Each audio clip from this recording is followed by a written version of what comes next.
Arizona Territory, 1882. The girl kicked dust as she stumbled, her wrist jerked hard by the man dragging her toward the wagon. "Let go of me," she shouted, voice hoarse from yelling, eyes wild with fear. Her bonnet slipped from her head, dark hair whipping across her face. The man hauling her was twice her size, his grip bruising. "You're coming one way or another, girl. Your uncle signed the papers." "No, he did not," she cried. "I am not going anywhere with you." The street was mostly quiet, save for a few observers too afraid or uninterested to interfere. The midday sun bore down on them in the center of the small, dusty town of Calico Ridge. A freight wagon stood waiting, reins loose around the post, its driver clearly expecting to leave with the girl. But then a boot hit the ground. A tall man stepped off the porch of the general store across the street, slow and steady. His hat shaded a sharp, weathered face, his eyes narrowed beneath the brim. He moved like he knew exactly what he was doing. "Not while I'm standing here," the cowboy said, his voice low but clear. The man gripping the girl froze. The cowboy's hand hovered near the revolver at his hip, but he had not drawn it, not yet. "Who the hell are you?" the man snapped. The cowboy did not blink. "Name's Killian Avery. And I reckon you better let go of her before this gets real messy." The girl's chest rose and fell fast. Her name was Korie Davenhall. She was 21, orphaned since 17, and the last 4 years had been nothing but one man after another trying to trade her like cattle. Killian looked at her, his expression softening just enough. "You want to go with him?" "No," she said at once, breath catching. "Please, no. That settles it." The man holding her tried to tug her again, but Killian moved faster. One step forward, one hand on his holster, and the other man's courage gave out. "I will be reporting this to the sheriff," the man barked, letting go of Korie's wrist and backing off. Killian gave a single nod. "You do that." The man climbed into the wagon and slapped the reins, wheels spitting dust as he rode off. Korie stood completely still. Her arm trembled from where she had been held too hard. Killian walked over slowly. "You all right?" she nodded, eyes shiny but dry. "I think so." "Thank you. You know him." "My uncle owed him money," she said quietly. "He died 2 weeks ago. I guess that man came to collect." Killian's gaze flicked down the street. "He will not be back." She blinked at him. "Why did you help me?" He shrugged.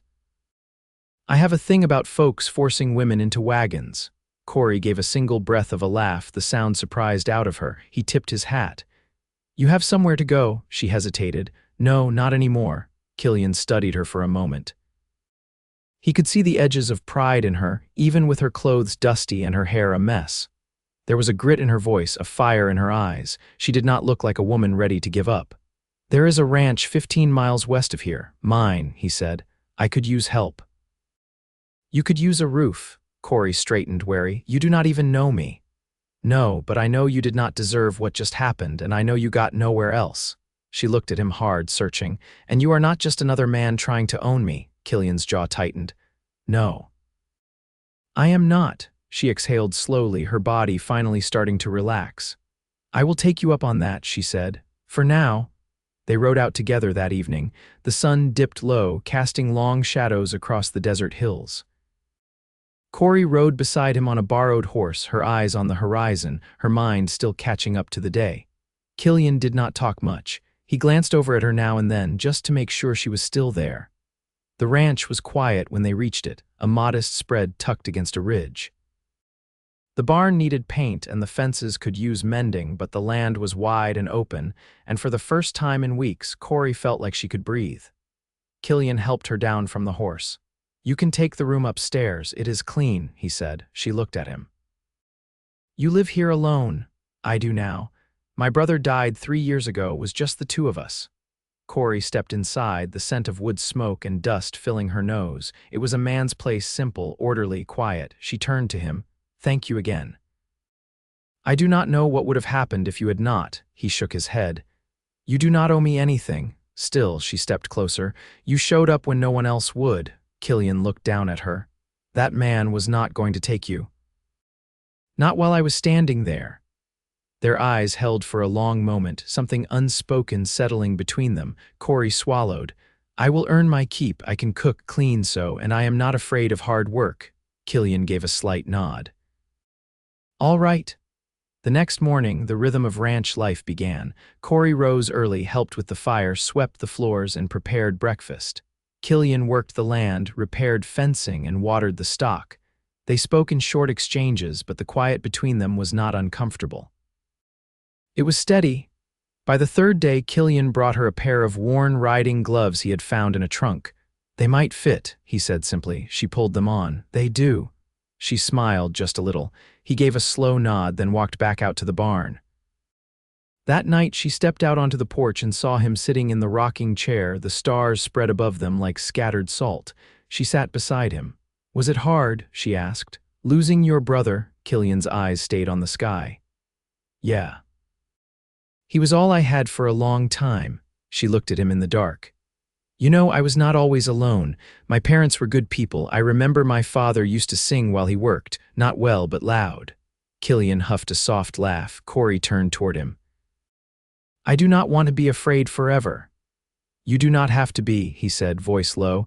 Not here. She looked at him, and something warm started to settle in her chest. For the first time in a long time, Korie Davenhall felt safe. And she knew, deep in her bones, that Killian Avery was not like the others. He was not trying to take anything from her. He was giving her something back, hope, and maybe, just maybe, something more. The wind carried a coppery scent that morning, dry and sharp, like the land had been scraped raw overnight. Korie stood near the chicken coop, skirts tucked up above her boots as she scattered feed. The hens clucked warily, still not used to her presence. Killian was off in the east pasture, mending a section of fencing where a coyote had gotten too bold. She could just make out the shape of him from where she stood, hat low, shoulders bent to the work, the hammer's rhythm faint but steady. She wiped her hands on her apron and turned toward the well. The bucket was heavier than she expected, but she braced her knees and lifted it, arms straining. Halfway to the house, she heard a sharp whistle behind her. Careful with that, Killian said as he approached, his shirt clinging to his back with sweat, a coil of barbed wire slung over one shoulder. You'll ruin your back hauling it that way. I've ruined worse, she said, breath short, and the water doesn't carry itself. He set down the coil and reached for the bucket. She hesitated, but let him take it. He didn't say anything about her stubbornness, just carried it inside and poured it into the basin near the hearth. She followed him in, brushing dirt from her palms. You always patch fence before breakfast. He grabbed a cloth and wiped his hands. Only when something's gotten through in the night. What was it? Mostly tracks. One of the yearlings spooked and ran off, found her half a mile east, caught up in some mesquite. Korie leaned against the doorframe. You always work this hard. Killian glanced over, the corner of his mouth shifting just slightly. Land like this doesn't give much unless you make it. She watched him for a beat. I never lived anywhere long enough to know what land expects. He poured himself a tin cup of water and drank. You want to? Her throat tightened slightly. I think I do. He nodded once, then looked toward the stove. Did you eat? She shook her head. Wasn't hungry. Well, you need to eat anyway. He turned and opened the cupboard, pulling out a small cloth bundle. Inside were 2 biscuits, still warm from the oven, wrapped beside a strip of cured venison. He set it on the table without a word. She sat, taking a bite. The biscuit was dry but filling, the meat salty and rich. She hadn't realized how empty her stomach felt until now. Killian filled another cup and set it beside her, then leaned against the table edge. You ever worked cattle before? He asked. She shook her head. I've milked goats, chased pigs, nothing bigger. Well, I've got 24 head and no one left to help run them. Thought I'd teach you to ride proper, not just sit a saddle but work from it. She paused mid-bite. Why? He crossed his arms. Because I could use another pair of hands, and I don't like seeing you stuck near the stove all day. Her brow lifted. You offering me a man's work? I'm offering you honest work, he said. Any fool can see you're not meant for lace and teacups. A strange thing stirred in her chest. She looked down at the crust of biscuit in her hand, then back up at him. I want to learn. I want to be worth something out here. You already are, he said, then seemed to catch himself. But yeah, I'll teach you. Later that day, he brought out a gelding with a patient eye and a steady gait, saddle already cinched, reins looped over the post. This one's called Flint, he said. He won't buck unless you ask him to. She approached slowly, palm out. Flint sniffed her fingers, then stood still. You'll ride with me to the west line, Killian said. We'll check the water troughs and I'll show you how to read the ground. She mounted with only a little trouble, adjusting her grip like he showed her.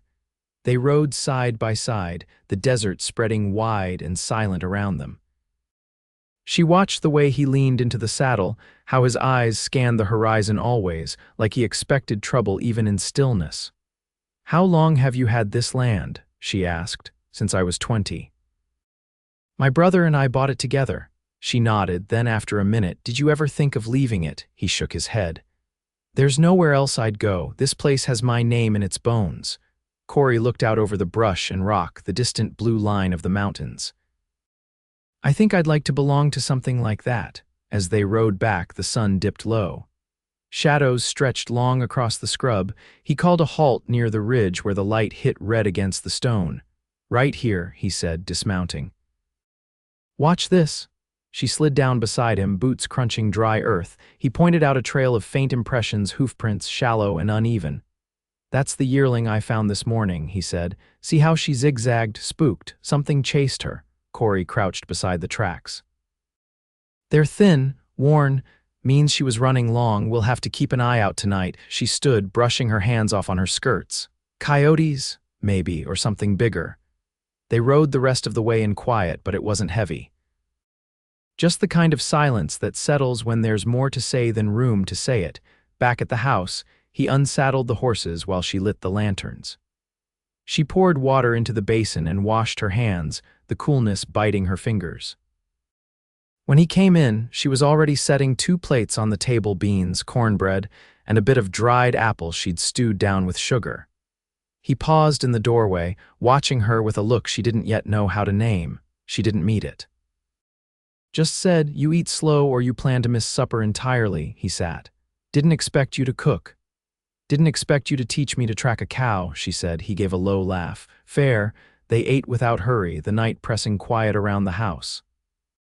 When they finished, she stood and began clearing the plates. He stopped her with a touch to her wrist. Not tight, just enough. You don't have to prove anything here, he said. She looked down at the place where his hand met her skin. I'm not trying to prove anything, she said. I just want to be part of something that doesn't leave me behind. His hand dropped away, but his eyes held hers. Then you're in the right place, she nodded just once, and for the first time the word home didn't feel impossible. The monsoon rains came late that year, but when they finally arrived, they fell hard and straight, drumming against the roof of Killian's house with such force that conversation inside turned to gestures and raised brows. For 3 days the sky stayed low and slate gray, and the air inside the cabin was thick with the smell of damp wood and simmering coffee grounds. On the 4th morning, the clouds broke. Korie stood on the porch watching steam rise off the desert, her arms crossed against the chill that lingered in the wake of the storm. The land looked scrubbed clean, the hard edges of rock and brush softened under the weight of wet earth. Behind her, Killian stepped outside, rolling down his sleeves. His boots sank slightly into the mud as he crossed to the edge of the porch and spat into the dirt. Ground'll drink it up fast, he said. Come noon, it'll all be dust again. Korie didn't turn. I never saw rain like that in Kansas. It was quieter back there, slower, but not as honest. She could feel his eyes on her. You miss it, she shook her head. I miss what I thought it was gonna be, but not what it turned into. Killian leaned against the post beside her. Most places are like that. People too, Korie glanced at him. You think I'm one of those people? I think you're someone who got handed a raw deal and didn't let it break her. She looked away, the words settling somewhere she hadn't let herself feel in a long time. Later that day, the creek behind the barn overflowed its banks. Killian hauled sandbags from the dry shed, and Korie helped him build a low barrier along the slope. Her palms were raw by mid-afternoon, the skin worn thin from the burlap seams and grit, but she didn't stop. When they finished, they sat by the water's edge, shoulders damp with sweat, boots caked in red mud. The creek rushed past, fast and brown, carrying broken twigs and bits of torn grass. I used to think I'd marry a storekeeper, Korie said, tossing a pebble into the current. Someone with soft hands and a room above the shop. You still want that? I don't think I ever did. I think I just wanted to feel safe. Killian didn't answer right away. He reached into the water, pulled a stick free from the bank, and tossed it back into the flow. My mother wanted me to be a preacher, he said finally, said I had the voice for it. Korie turned to him, surprised. What stopped you? He shrugged. Didn't believe I had the right to tell anybody how to live. What did she say when you chose ranching? She died before I made the choice. Pneumonia, winter of '71, Korie's voice dropped. I'm sorry, he nodded, eyes on the creek. You don't have to be. They sat quietly until the sun dipped lower and the light turned golden over the ridge. Korie stood first, wiping her hands on her skirt. Storm might have washed out the north fence, she said. We should check it before nightfall. Killian stood beside her. You think like someone who's lived here for years. She didn't smile, but her chin lifted just a little. I learn fast. They rode out together, the horses picking their way through the softened trail. The north line had held, though one of the posts leaned at an angle. Killian repaired it while Korie watched the horizon, her eyes tracing the distant shape of a hawk circling above the scrub. As they headed home, dusk settled thick around them. The air was cool and the scent of wet mesquite clung to their clothes. Back at the ranch, Korie brushed the mud from her boots and stepped inside while Killian unsaddled the horses. The fire had burned low, but the coals were still red. She added a split log, then sat on the floor beside the hearth, knees drawn up to her chest. When Killian came in, he didn't speak right away. He poured water into the tin basin and washed his hands, then sat across from her, his back leaned against the wall. You ever think about leaving Arizona? She asked, voice soft. I have, he said, but not lately. She looked over at him, her eyes catching the firelight. Because of me, he didn't answer at once. His gaze held hers, steady and quiet. Because of what's here now, he said. Because it feels like the first time something might last. Korie's throat tightened. She reached forward, her hand brushing his where it rested on his knee. I don't know what this is yet, she said, but I want to find out. If you do. I do, Killian said. He didn't move toward her and she didn't lean in. They just sat there, the space between them warmer than the fire outside. The coyotes gave a distant call, sharp and brief. Inside, neither of them moved to light the lamp. The nights had turned colder without much warning, and by early November, frost was showing its teeth in the mornings. Korie wrapped her shawl tighter as she stepped out of the barn, breath rising in small clouds. The horses stood quiet in their stalls, their bodies warm and steaming in the chill air. She'd risen before first light to check them, something Killian hadn't asked of her but she'd taken on anyway. She liked the hush before dawn, the feel of the world not yet awake. When she walked up to the house, the door was already open. Killian had left his boots just inside, and the scent of boiled coffee filled the kitchen. He was at the table, shirt sleeves rolled, ledger open in front of him, pencil tapping lightly against the wood. Figures not lining up, she asked, hanging her shawl by the door. He looked up, tired around the eyes. Price on feed's gone up again. If it keeps like this, I might have to sell off 3 head come spring. Which ones? Haven't decided. Maybe the older steers. They're eating more than they're giving back these days. Korie stepped to the stove and ladled coffee into 2 tin mugs. She brought one to him and set it beside the ledger. You could take them to Maricopa. Prices run better there. Folks are still driving stock up from Mexico. Could, he said, rubbing a finger across the page. Would need someone to watch the rest while I'm gone. I can do that. Killian looked at her over the rim of his mug. Watching a ranch alone's no small thing. I'm not small, she said softly. He didn't argue. After breakfast, they went out to the south line. The wind had knocked loose some brush and a few boards from the fence had split. Killian worked with his back to her, hands sure as he fit new planks into place. Korie gathered the fallen branches and stacked them near the gate for later burning. You ever think about what you'd do if you hadn't ended up here? She asked, brushing dust from her palms. He didn't pause in his work. Thought maybe I'd build wagons. Did some carpentry when I was younger. You're good with your hands, he glanced over.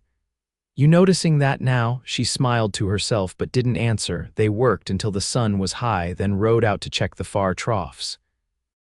The land was dry again, the storm's gift already soaked deep beneath the surface.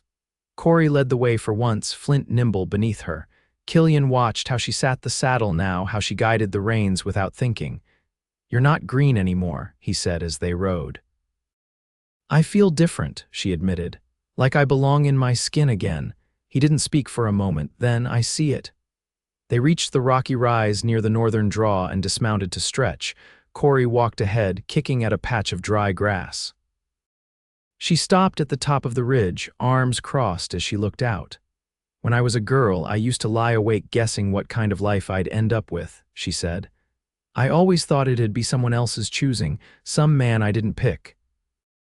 Some town I didn't want." Killian took his time coming up behind her. "And now, I don't want someone else's choosing," she said. "I want what I pick with my own hands." He was quiet, letting her words settle. "Then pick," he said finally. "Whatever you want to build here, I'll lay the foundation with you." She turned, eyes searching his.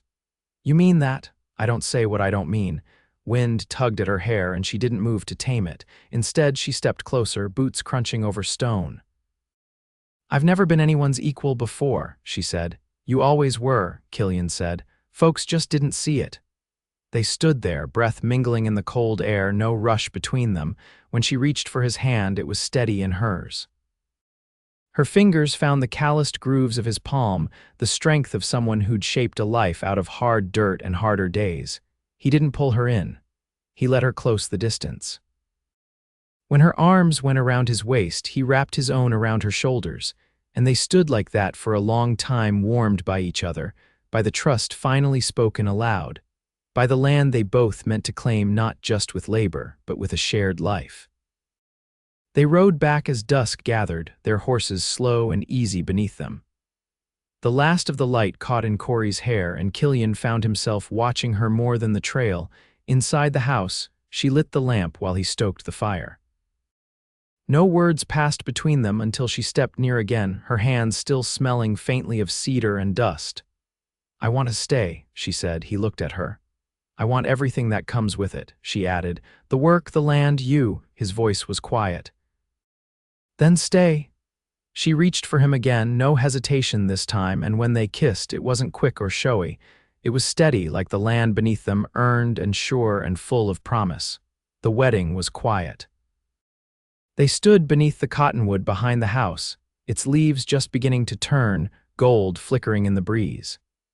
Killian wore his cleanest shirt, collar pressed flat, and Korie had sewn a dress from sky blue muslin, trimmed with a strip of lace she'd found in an old trunk. The preacher from Calico Ridge came riding out with his wife and a tin of molasses cookies. No fanfare, no music, just words spoken clear and steady, and two hands joined without trembling. Afterwards, they walked the ridge behind the barn, the same one where they'd first spoken with hearts open and unguarded. The wind moved easily over the land, and Korie reached down to gather a sprig of sage, rolling it between her fingers. "You ever think you'd marry again?" she asked. Killian looked toward the western hills. "No, never even crossed my mind," she smiled, not at the answer but at how certain it was. "I used to think I'd always be someone else's responsibility," she said, "or burden." "You're neither," he said. "I know that now." They built a life without ceremony, just days strung together with purpose. Korie planted beans and squash near the back fence, coaxing life from the dry soil with patience. Killian expanded the corral, brought in lumber from a sawyer east of Temp, and added a small smokehouse beside the barn. They worked without crowding each other, each trusting the other to carry their share. One morning in late spring, a letter arrived by stagecoach. Killian brought it into the house still sealed, the envelope worn at the corners. Korie dried her hands on her apron and took it, her brow folding as she read the name. "It's from Mrs. Lyle," she said. "A woman I helped once back when I was living with my uncle. Her son was sick." She'd had nothing but a sack of cornmeal and a cracked kettle. She opened the letter slowly, eyes scanning the page. "She's moved to New Mexico," she said after a moment. "Says she heard I'd landed on my feet. She wants to send her daughter to stay with us just for a while. Says the girl's nearly grown but has no safe place." Killian pulled out a chair and sat. "How old?" 17, Korie said. She wants her to learn some kind of work, says she's too sharp to be wasted. Killian ran a hand over his jaw. We've got space. And you'd know how to guide her. I'd like to try, Korie said. If she's anything like her mother, she's already half feral and twice as stubborn. He looked at her, the corner of his mouth lifting just a little. Sounds familiar. They sent word with the next post. A month later, the girl arrived. Her name was Elsie, and she had a quick tongue and a talent for fixing things with wire and twine. Korie gave her the room upstairs and taught her to cook without burning the bottom of the pan. Killian taught her how to ride bareback and how to shoot straight if she had to. By summer's end, she was calling them both by name and sleeping through the night. One evening, while the stew simmered and the sun sank low, Killian came into the kitchen with a small box in his hands. He set it on the table and opened it without a word. Inside was a brooch silver, shaped like a swallow in flight. I bought it in Phoenix, he said. Years ago, never gave it to anyone. Korie stared at it, her hands still damp from washing vegetables. Why now? She asked. He looked at her steady. Because everything I never thought I'd have, I have with you. She reached out and touched the brooch, then looked up at him. You gave me my name back, she said. I didn't even know I'd lost it. He stepped closer, pressed a hand to her cheek. You gave me something to come home to. She leaned into him, her breath warm against his collar. That night they sat on the porch with Elsie asleep inside, the crickets loud and the air thick with the scent of earth and wood smoke. Korie rested her head against Killian's shoulder and his arm curled around her waist. You ever think we'd end up here? She asked. No, he said, but I can't imagine being anywhere else. The stars came out slow, one after another, and the land breathed steady around them. Years passed. The ranch grew. Elsie stayed on and married a young blacksmith from Benson who had eyes only for her. They built a cabin not far from the big house. Korie and Killian added a pair of longhorns to their herd and fenced in more land, though they never took on more than they could manage themselves. Korie kept her garden even through hard seasons. Killian carved a cradle one winter, though no child ever came. They filled the quiet with work and warmth, with meals shared and hands held and nights spent beneath a sky that always seemed just wide enough to hold their hopes. When their hair turned silver, they still rose early. They still walked the ridge in the evenings. They still spoke without hurry, without waste, and every day in some small way they chose each other again, always.